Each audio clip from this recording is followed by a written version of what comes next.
LA training camp is here. We are 42 days away from lock. We've got a little interesting show we're going to start doing here. We're going to do every team. What is that? 16 shows or so. This is interesting. Talk to the folks about what we're doing here, man.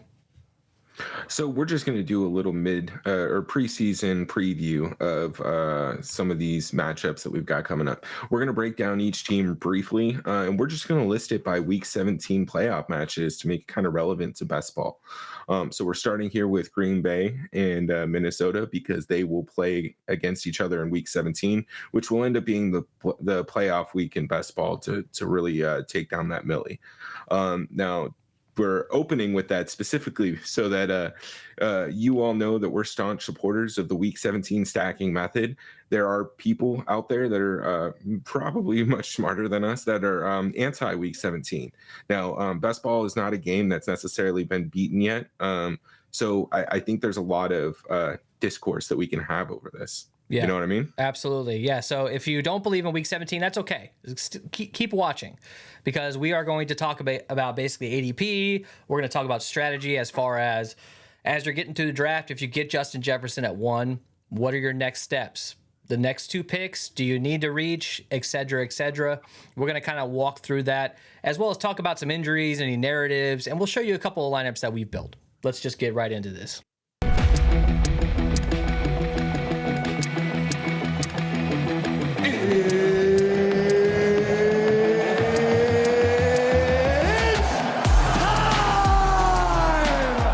Guys, welcome to the Edge DFS. My name is Tyson Smith, joined by Ellie Hernandez.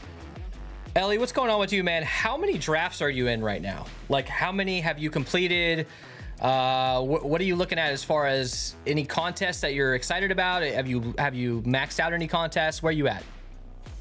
I haven't maxed anybody out. I've done 52 drafts so far, I think. I've been doing a lot of Millie. Normally, I try and fill the $3 and I play some of the smaller contests, but we've really just been kind of grinding out this strategy here where you're playing these 370 3-man contests and winning these $10 tickets, right? Yeah. So like one of the things that I've needed to do is really brush up on my cash game skills anyways. I'm a GPP bro, as they call it on Twitter. And it, for somebody who needs a little bit more assistance with bankroll management, right? Playing those cash games can help. So we've been doing all right in baseball. I've been kind of keeping my head above water and earning those Millie tickets. So I want to keep doing that, man. But how about you? How many drafts have you gotten in so far? Well, thanks to those Millie tickets, those 370s, the $1, the 25 cents, the 370s are really easy to win, the $3.70. Those satellite tickets with MLB. I've gotten 131 of those tickets, and I think my ROI is pretty damn good on that. I haven't done the exact math, but I've at least doubled my money when it comes to that at minimum. So I'm at about I think I did like 29 drafts in the Millie before I actually realized that I should be getting tickets. I should be trying to do that. So I maxed that out. Now I'm moving on over to the $44 contest. There's a $16 satellite. Anyways, I think I'm at 133 total drafts right now between the Millie, the $3. There's a bunch of other drafts out there, a bunch of other contests, and even I got one 555 ticket. So I'm pretty happy about that. Let's hope I can at least min cash with that at minimum. But 133 drafts, that's not bad. And just real quick while we're on that, guys, like if you are playing with a little bit more of a budget, be ready for August. There's going to be all kinds of promos that Draftkings is going to have to put out. They're not filling this Millie contest as quickly as they want. So make sure you're taking advantage of those. I think I got an extra 4 or 5 free tickets just taking care of that in 1 week. Yeah. Because they have those. Pay attention to all the promos. They have those bonuses too. Like if you, what is it? 20 lineups, you get $10 back, or I know if it's 150 or lineups, you get $150 back, I think, something like that. Like, so they're really trying to fill this, and minus all the controversies with any like BS drafts where a bunch of bros are coming in there together and drafting dudes that should be going in the first round and like the 7th round. Besides that, I think it's been running pretty smooth. Like, have you noticed any issues with anything like that? Like the app is kind of weird sometimes. You kind of have to back out before, things like that. But I think it's running relatively smooth. Any issues on your end?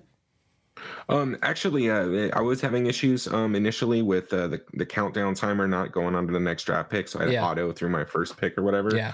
But having a slow draft going on in the background 100% of the time actually Yes. kind of fixes that for me. You just switch it out and then go back to that one. Yeah. And then I do want to make one more quick comment on contest selection before we move on. Like the Millie is a great contest. It is something that we're gonna have a lot of promos entering, but keep an eye on your ability to win those, right? So to take down that millie, there's a million people entering. So you need to be in the top. It's not the top 1%. Like you need to be in the top 0.01% of lineup. So take advantage of those three max contests, those single entries that they've got going on in DraftKings. They're actually filling and closing. So you're not necessarily going to be stuck, playing a super sharp guy who got lucky and drafted the day before, Yeah. like you will in the millie. Yeah. So just keep contest selection in mind as always. And last thing, strategy when it comes to that, in my opinion, spreading out your exposure to time drafted is almost just as important as your exposure to players that you've drafted. Like what you're going to get in May is going to be a lot different than what you're going to get right now. So if you haven't started drafting yet, just start drafting a $3. Just try to get and then spread it out. Try to do the math as to how many days you have left, how many drafts you need to do, and just spread yourself out and probably go top heavy or back heavy. That's what I'm trying to do. I'm trying to slow down a little bit on the $10 so that the last week I can just do maybe 20 drafts. That's probably where I'm at, but I'm trying to, when any major news comes out, I'm trying to just spread myself out or even if news comes out, just try to get like 3 or 4 drafts in the same day, that kind of thing. All right, so let's get back to what we're talking about here, Vikings and Packers. No injuries to talk about. Have you seen anything? I haven't seen anything as of now. Let's cross our fingers. Let's hope there's no issues. There's always going to be some injuries. Let's just hope that that's on the defensive end or non-fantasy players. But as of now, I haven't noticed any issues. Have you? No, I haven't had anything reported yet. Haven't seen anything on Twitter either. Join that Discord. I'm going to have our free Discord, the link to join that in the description. We've been hanging out the whole summer, talking strategy, uploading stuff, showing things, talking about it. There's some smart guys in there. It really helps to bounce ideas off of people. Let's talk about narratives. So the reason I have this section in this show is because, especially with the Vikings, there's not a whole lot to talk about with Green Bay. But when it comes to the Vikings, we obviously had Dalvin Cook get released and Alexander Madison's ADP skyrocketed. So with Dalvin Cook gone, obviously he has some legal issues to deal with as well. So maybe that's why teams are kind of holding off. But we won't even talk about Dalvin Cook anymore because it doesn't really matter. Alexander Madison is basically getting the same ADP that Dalvin Cook was to the first day of drafting. Do you think he deserves that? Because I sure as hell don't. And I honestly, he's probably my one solid fade. If his ADP drops and he starts going in the 60s or 70s, maybe I'll get some. But right now, I'm not touching him. What do you think? I think maybe I'm an idiot because I don't understand. I thought the news for Dalvin Cook was already pretty evident. He was either going to restructure or he was going to get cut. So Madison, I thought his ADP had that already baked into it. Now I knew that Dalvin Cook hadn't been cut yet, so there was going to be a little bit of movement. But if we look at the guys that he's being drafted around, am I confident that he's going to outscore them over the course of the season? And the answer is no. No. And now, to be fair, I will be clear. I'm not a guy who loves running backs, especially on DraftKings bestball. There's just such a slant towards PPR. It's full point PPR. So when you're listening to shows about Underdog and all these other sites, you need to be listening for that specifically. Yeah. DraftKings is full point PPR, and I still don't think the field properly appreciates what that means. No. So if you're not getting a guy like Austin Eckler or Christian McCaffrey, then you should really be targeting these high-end wide receivers. And again, you're getting into that range. Alex Madison, what is he going to be? We don't even know if he's going to be a third down back. He can be a workhorse back, right? But is he going to be the first down back? Is he going to be the second down back? Is he going to be a 1 through 3? Because if not, Ty Chandler, there's other guys, there's other options that you can take in round 20, in round 19 to kind of not pay that tax that you're getting with Madison. And then just as a completely offshoot, I really just think that they're going to air it out, right? Just throw the ball. You went and got Kirk, or you went and got Jordan Addison, and you have Justin Jefferson. what happened last year is Adam Thielen wasn't getting open. I don't know. He looked like he was dust. You got a guy who's not dust. So they're gonna fucking throw it. Yeah. So to me, Madison, that's the narrative to keep an eye out. Like, let's watch some training camp stuff. Let's see. Maybe we can kind of see what he's doing. Like, let's see how many reps he's getting. Like, I know that you can't really take, fully that into account and completely change your mind on that kind of stuff. But to me, Madison feels like he's one of the best backups in the league. Like, he's solid, but you start giving him 25 carries a game or 25 touches. I don't know that he's going to pay that off. He's not very efficient. I don't like him. Comment down below. Let us know what you guys think about Madison, if he deserves to be going where he's going. All right. So next, I want to get into a breakdown. So we did this with our showdown shows and our main slate shows, our XFL show. But we're going to basically look at, for the breakdown, we're going to talk about ADPs, and we're going to kind of go through what happens, like if you get Justin Jefferson, et cetera, et cetera. So let's do that. Let's do it. Break it down. All right. So Ellie put this pretty awesome sheet together here. This is the current ADP, the opening ADP. Now, we might change this down the road, but what is that? What was it? The 6th of May. That was the first day that DK opened. We might change this. Maybe we'll do June or so. I don't know. We'll figure that out. But for now, this is the very first opening day. At the end of the day is when I grab this information. And then the total change between the two. Obviously, the biggest thing to look at here is Alexander Mattison and then Dalvin Cook dropping. Romeo Doubs is getting some love. I know we haven't really talked a lot about Green Bay so far to start this show. We'll get into them more. But what jumps out to you here, man? Like, obviously, if you get Justin Jefferson at 1, your draft is going to go a certain way.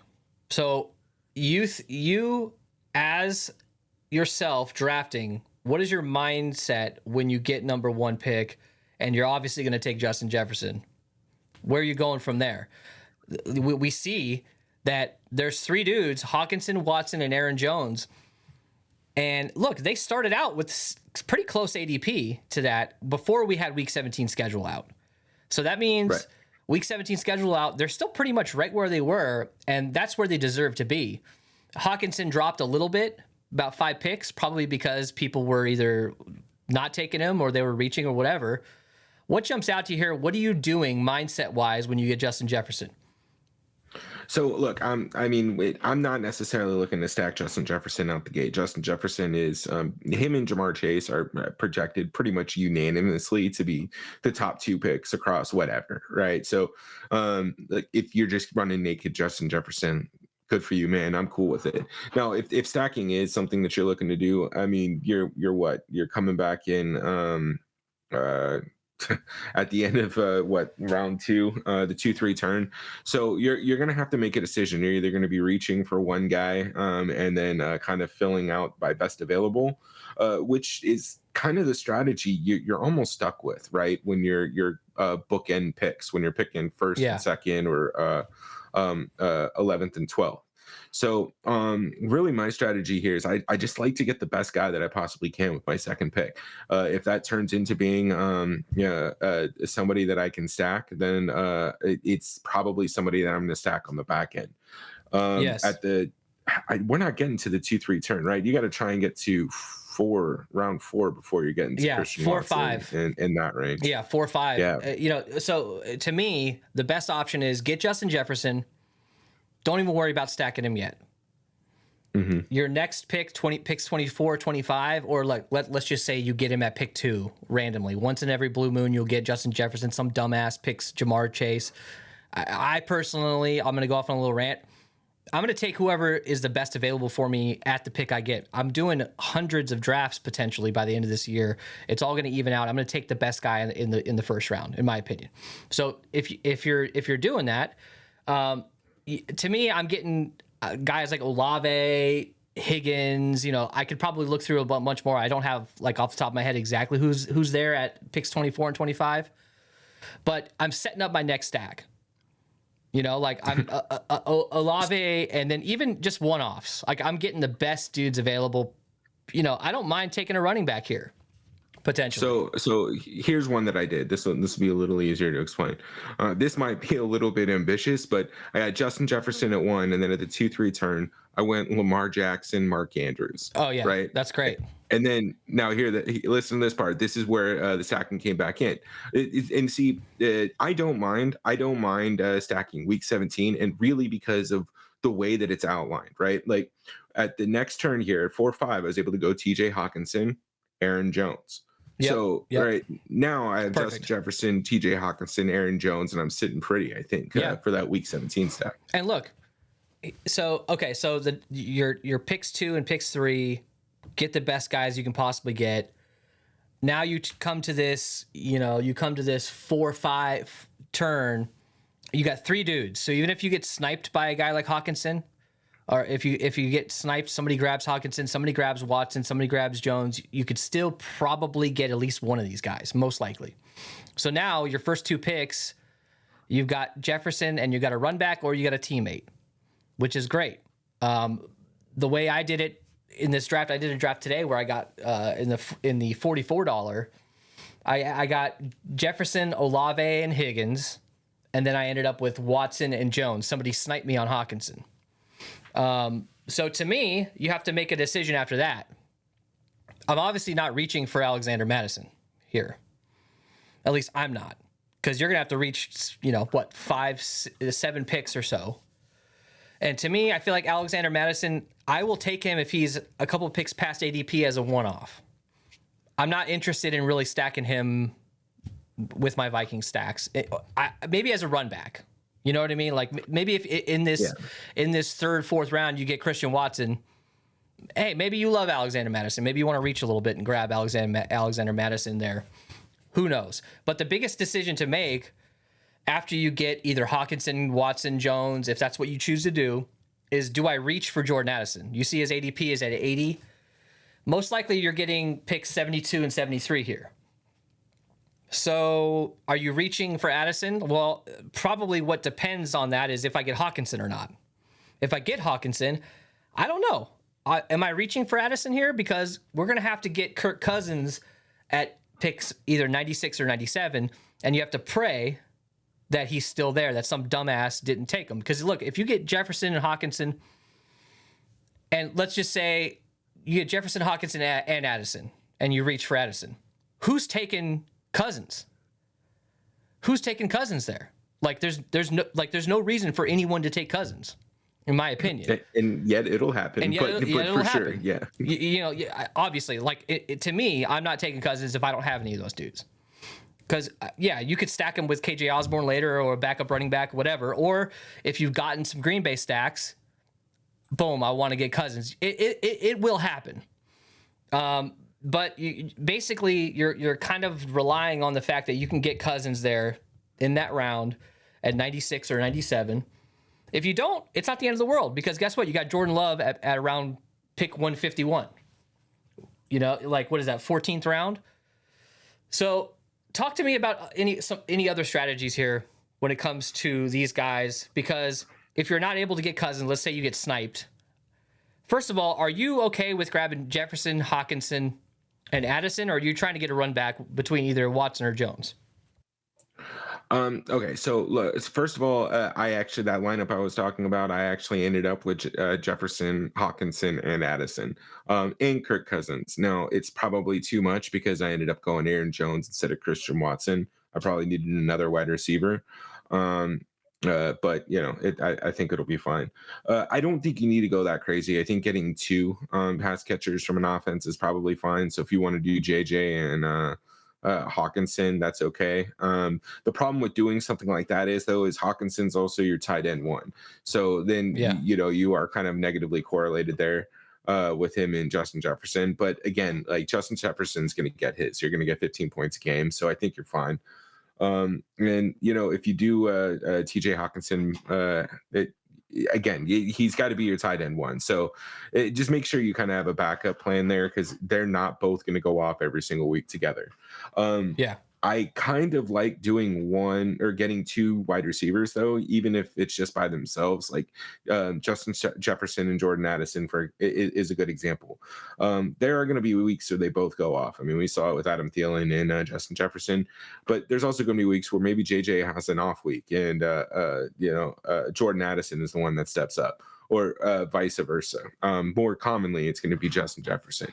So I don't mind taking multiple guys, multiple players from the same team. I don't think it's that negatively correlated to really impact you for season long. Yeah. But I think the most interesting thing here is really what we do with the Packers, right? Christian Watson and Aaron Jones are two very, very talented guys. But Christian Watson doesn't have Aaron Rodgers throwing to him anymore, right? So I can understand where there's going to be a little bit of hesitancy. I think the easiest way to overcome that, and honestly, this is another reason why I kind of advocate for Week 17 stacking. One of the ways you can overcome that is like, hey man, like Justin Jefferson, Christian Watson, that's a fine 1v1 for Week 17, right? And if Christian Watson is projected to hit his 4 to 6, like right now, I think DraftKings has him at 4.5 touchdowns, maybe like 800 yards. Like that's fine. I would still like a little bit more total out of him for the season long going that high. But again, in that range, I don't mind taking some stabs at Christian Watson. And then again, Aaron Jones is an interesting one too. I think that he's going to get a little bit of an increased load in this offense just because of the question marks that are going to come with Jordan Love. So I think that's a boost to both him and AJ Dillon. I think they're going to have a few more high value opportunities. I really think you're fine, and I love getting Jordan Addison and Justin Jefferson, obviously. So as a proponent of Week 17, I don't mind taking Aaron Jones to be my RB1. Yeah, and look, you don't have it. Let's just say you get robbed for both Kirk Cousins and Jordan Love, and you got a 2v2. Let's just say you got Jefferson, Hawkinson, and you got Aaron Jones and Jaden Reed or something. That's fine. I'm totally okay, like getting in the mindset of stacking teams, hoping these teams overachieve based on their ADP, and getting into Week 17, and maybe you find the game that goes off. Like I'm okay with that. Like you don't have to have the quarterbacks. Now, one last thing to talk about here. Obviously, we're gonna look at some of these other guys, lower end guys, and talk about them. You're not stacking because you like. I found myself in the very beginning of the year when I was trying to get up to speed with drafting, and obviously before we had Week 17 schedules, I'm looking back and I've got Cousins and Jordan Love in the same lineup. Try not to do that, right? Like, there's really no reason to do that. Are you doing that? Is that a break glass in case of emergency situation for you? So I people are going to argue with me on this one. I don't think it matters as much as people think it does. I know that the Week 17 correlation, you're eliminating the amount of games you have exposure to by having the same quarterback. Yeah. But at the same time, for example, Russell Wilson and Justin Herbert. If those are your two season-long quarterbacks, I don't think you're in a bad spot. If Kirk Cousins and Jordan Love are your two guys, I think you're fine. I mean, Minnesota could be benching Kirk Cousins by that time. They could be locked for the playoff spot, and Jordan Love could be playing for pride. So, I don't think you're necessarily in a bad spot doing something like that. But I think that's something like the Week 17 stacking in general. Hop in the Discord, chop it up. Let's have some conversation around it. This is what the third year best balls existed. So let's talk about it for the third time. Yeah. And it's really nice too.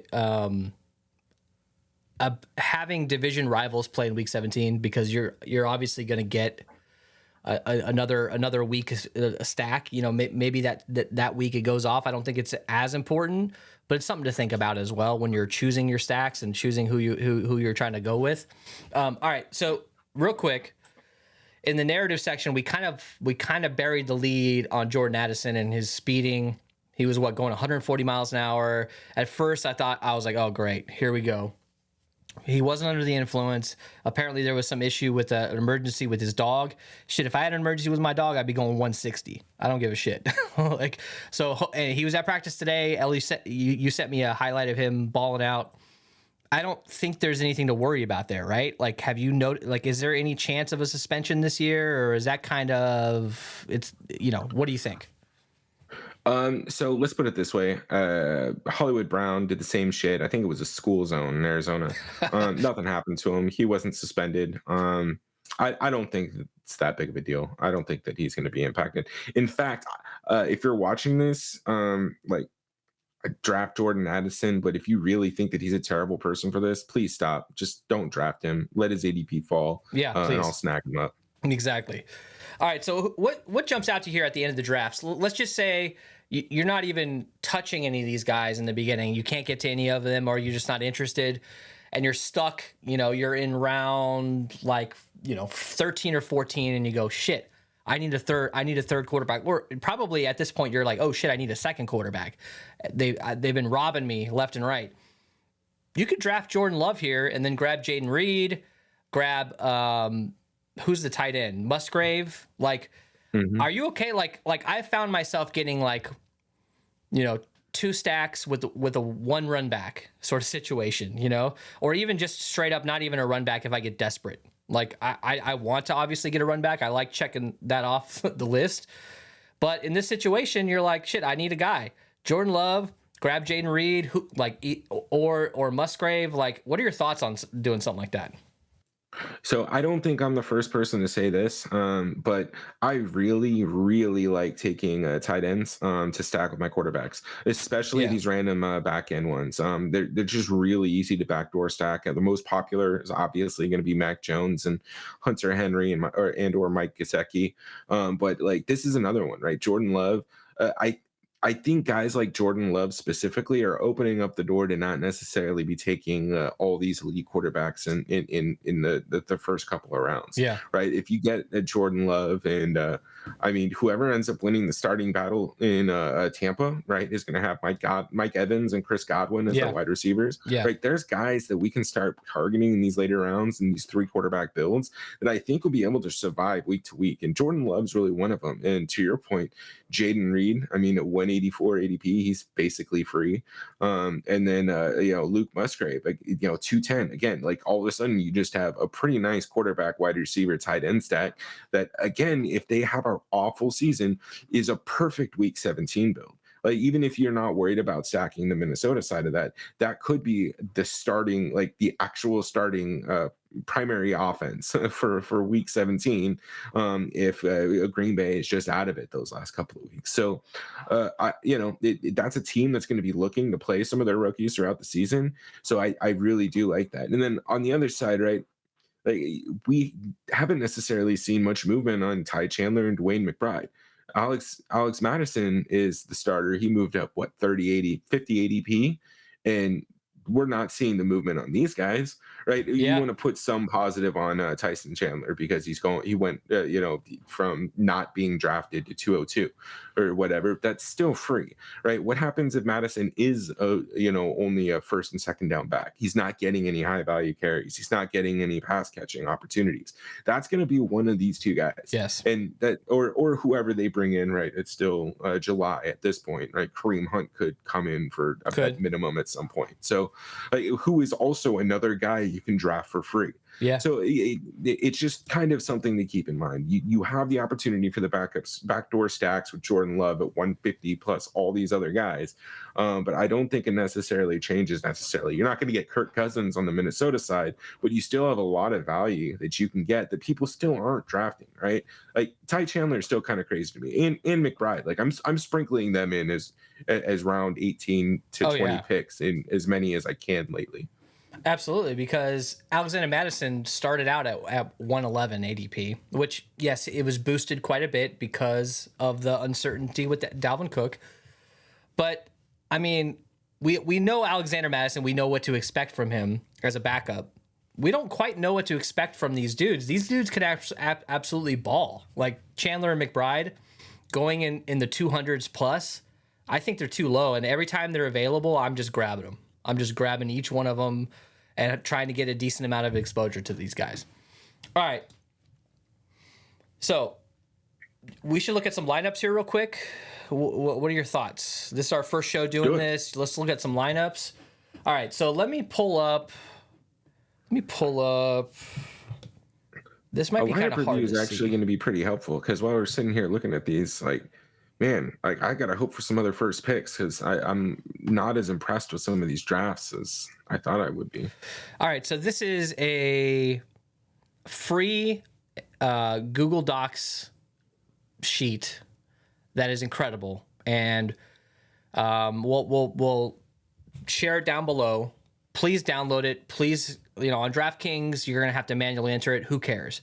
Like, I do this while I'm drafting because I could see the teammates, I could see the week 17 run backs, I could even see the week 16 run backs. And sometimes you end up with a nice combo that gets you both, week 16 and week 17, with three or four different teams that you can kind of do a lot of that with. I'm not super focused on week 16, but as an extra bonus, if I can get to them, great, fantastic.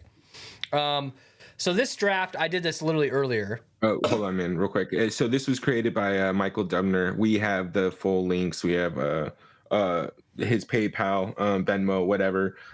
This is free, so if you use it, feel free to send him something just as a thank you, and we can link all that in the Discord to you as well. Thank you, appreciate that. Yeah, this is incredible, super helpful. So this draft here, Jefferson first, Olave, Higgins, and I'm always getting wide receiver 5 by round 10. Like, I'm always trying to do that as best as I can. Even if I have to, maybe, in round 10, if I'm like at 4 wide receivers and I'm like, man, shit, I should probably get a guy that I should get this running back to help my stacks. Sometimes I'll find another wide receiver that's there. So that's worth mentioning. Ellie, you do something similar, right? I mean, you're gonna try to get 5 wide receivers by round 10, right? Yeah, I mean, I think you're fine going 6, like 6 by round 9. I love like it. Fucking draft receivers And get uncorrelated guys to open you up for CJ Stroud, for Baker Mayfield, or whomever right. later in the round. All right, so what jumps out to you here? I know it's kind of hard to see. The way it's laid out is kind of horizontal here.